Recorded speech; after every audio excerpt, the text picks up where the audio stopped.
The terms whitewater and swiftwater are often used interchangeably. For us, though, they signify different courses for different groups of people.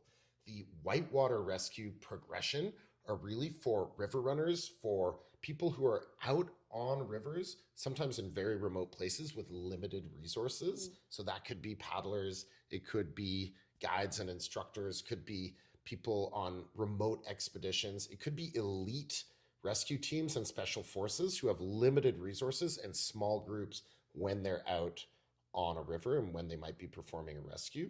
And then on the swiftwater rescue side of things, we have Swiftwater Rescue or SWR course for workers. So that's really a course about how to safely work near the river, on the river, around the river, with a big emphasis on self-rescue, on identifying hazards, and on partner rescue.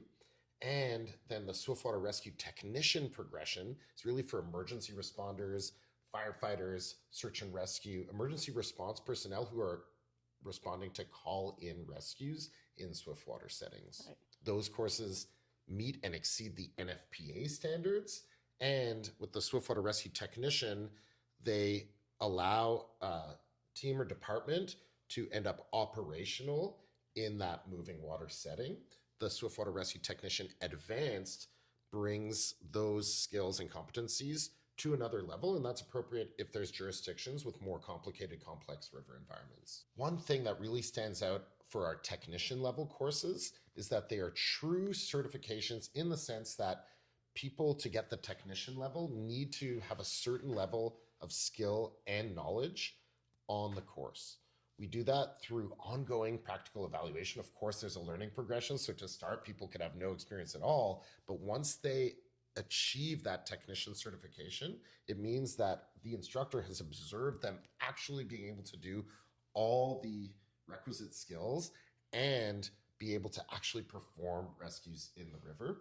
There's also a flatwater swim test component.